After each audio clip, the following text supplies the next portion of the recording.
जयंतराव आणि दादांचे किती घनिष्ठ संबंध होते आपल्याला माहिती आहे. राजकारणाच्या वाटा जरी वेगळ्या झाला तरी मनामध्ये कटुता न ठेवता, कारण ती वेळेप्रमाणे घेतलेली भूमिका असते, पण ती भूमिका घेतल्यानंतर राजकीय वैर कुणाबरोबर न ठेवता दादा प्रत्येकाशी त्याच सन्मानाने वागत राहिले. आणि त्यांच्या व्यक्तिमत्वाचा एक विशेष पैलू म्हणजे की वाट वेगळी केल्यानंतर त्यांनी टीकेचं धनी कुणाला होऊन दिलं नाही, की कुणाला टीका करत राहिले नाहीत.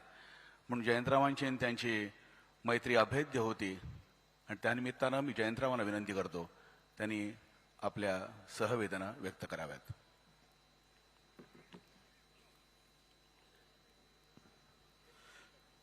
कुठून सुरू करू आणि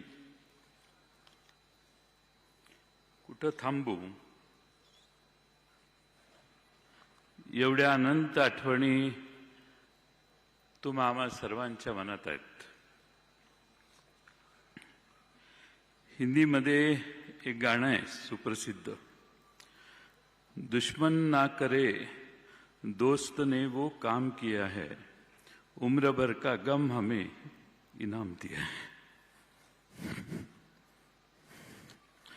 गेले जवळपास 38 वर्ष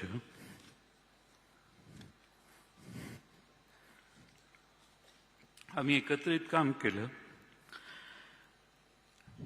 क्लासमेट म्हटलं की 10-12 वर्षाची साथ असते, पण मला आठवते 1991 पासून आम्ही विधानसभेच्या एका वर्गात जवळपास शेजारी शेजारी बसायचो.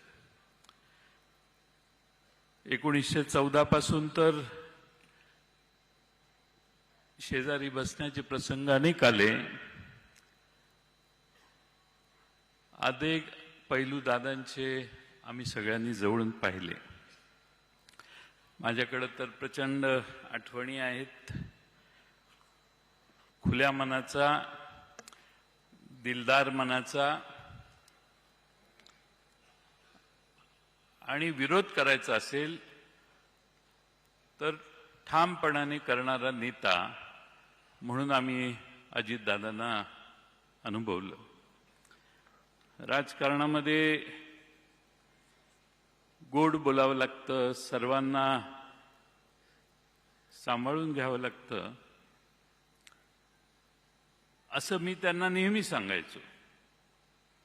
ते म्हणायचे गोड बोलायला मला जमत नाही, ते तुमचा मार्ग आहे, मी जे आहे तेच सांगणार. मी एखाद्या मिटिंगच्या आधी सांगितलं की हे आता अमक्या अमक्या जिल्ह्यातले अमक्या अमक्या तालुक्यातले येत आहेत, थोडं शांतीनं घेऊ आणि नंतर आपण हँडल करू, मला सांगायचे आत्ताच सांगणार मी. एवढा ठामपणा मी महाराष्ट्रातल्या देशातल्या कुठल्याही नेत्यामध्ये आजपर्यंत बघितला नाही. जे असेल ते समोर आणि रोखठोक. आणि म्हणून अजितदादांना दादांच्या बद्दल एक घोषणा असायची, मी मगाशी सांगितलं, एकच वादा अजितदादा.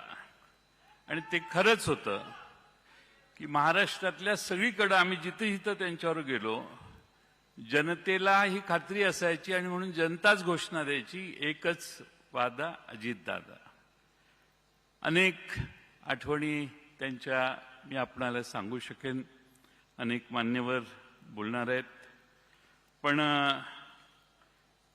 माझ्यासारख्या कार्यकर्त्याला वाटतं की अजितदादांचं एक स्वप्न होतं, महाराष्ट्र घडवण्याचं होतं, महाराष्ट्रातलं राजकारण घडवण्याचं होतं. आणि त्यासाठी हळूहळू पुन्हा मैदान तयार करावं, हळूहळू संघटना आणखीन जोरदारपणाने वाढवावी आणि एकसंघपणाने या मैदानात अधिक ताकदीनं काम करावं, हे दादांचं स्वप्न होतं. आणि हे स्वप्न पाहत असतानाच नियतीने मोठा घात केला. मी दादांना फार जवळून पाहिलं अलीकडच्या काळात.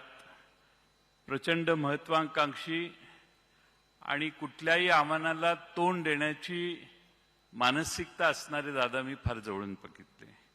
आणि म्हणून आज मला म्हणावं लागतंय की प्रचंड मोठ्या महत्वाकांक्षेची राख रांगोळी त्या अपघाताने झाली. आज अजित पर्वाचा अस्त झाला असं म्हटलं तर वावगं ठरणार नाही. खरं म्हणजे वाऱ्यासारखा महाराष्ट्रभर फिरणारा दादा एका क्षणात शांत कसा झाला हे आजही महाराष्ट्राला कोडं आहे. अजितदादांना टापटीप आवडायची, पण व्यक्तिगत संबंध अजितदादा फार सुरेख सांभाळायचे. अनेक असे प्रसंग आहेत की ज्या प्रसंगातून मी पक्षाचा अध्यक्ष होतो, त्यावेळी असे अनेक प्रसंग आहेत की एखाद्या मतदारसंघातल्या एखादी गोष्ट करायची असेल तरी दादांचा फोन यायचा, आपल्याला हेच केलं पाहिजे, हे स्पष्ट मतभेद झाले तरी मला हेच वाटतं असं सांगून फोन ठेवायचे. त्यामुळे स्वतःचं मत मांडायला दादा कधी कसरले नाही. आम्ही एका पक्षात फार वर्ष काम केलं.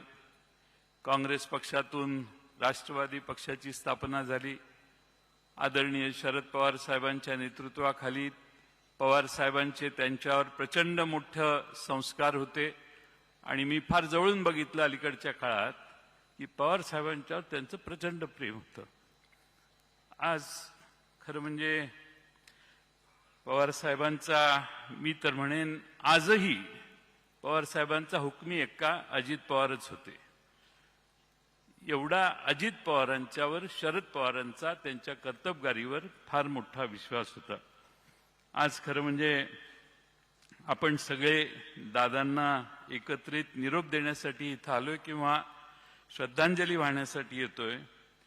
मी नेहमी त्यांना म्हणायचो, आबा गेल्यानंतर, दादा मी लहान आहे, आबा जाण्याच्या आधी, आबा मोठे आहेत, तुम्ही मध्ये आहात, माझा नंबर फार मागचा आहे, मला बराच टाइम आहे कुठल्याही करिअरसाठीच्या.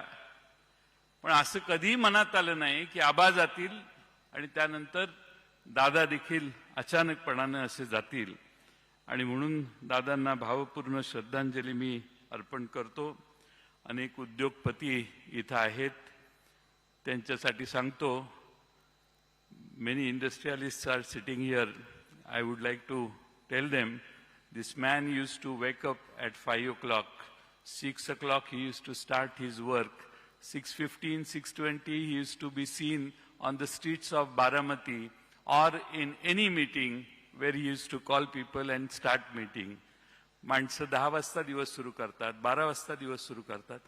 The politicians usually start day by 9:30, 10, 11. But this man used to start day at 6 o'clock. एवढा कष्ट घेणारा, सकाळी 6 वाजल्यापासून संध्याकाळी 10-11 वाजेपर्यंत काम करणारा, ज्या माणसाला महाराष्ट्रात नाही देशात तोड नाही, असा हा नेता होता. आणि म्हणून आज त्यांच्याविषयी आदरांजली वाहताना आम्हालाही फार दुःख होतंय. आपल्या सगळ्यांनाच दुःख आहे. आणि हा जो धक्का आपल्याला बसलेला आहे तो मला नाही वाटत कधी महाराष्ट्राच्या राजकारणातनं आपण कधी विसरू शकू. दादा गेल्याने महाराष्ट्राची मोठी हानी झाली. महाराष्ट्राचा अर्थसंकल्प 11 वेळा त्यांनी मांडला. मगाशीच आकडेवारी पाहिली. ही जी सगळी प्रगती महाराष्ट्राची झाली त्याचे एक साक्षीदार आणि प्रमुख भूमिका बजावणारे दादा होते. आणि म्हणून आज ज्याला स्वतःचा मतदारसंघ बांधायचा आहे, ज्याला स्वतःच्या मतदारसंघाचा विकास करायचा आहे, त्यांनी एकदा तरी आयुष्यात बारामतीला जाऊन विकास काय असतो हे पाहिलं पाहिजे. आणि म्हणून दादांनी स्वतःच्या बारामतीची काळजी घेतली आणि महाराष्ट्राची काळजी घेतली.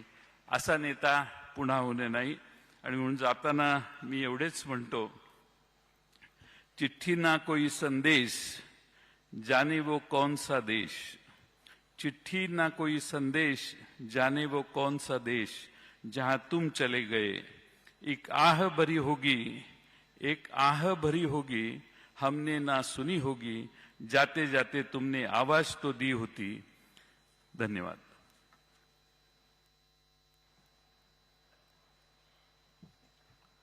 दादांबद्दल बोलायचं झालं तर जाणीवे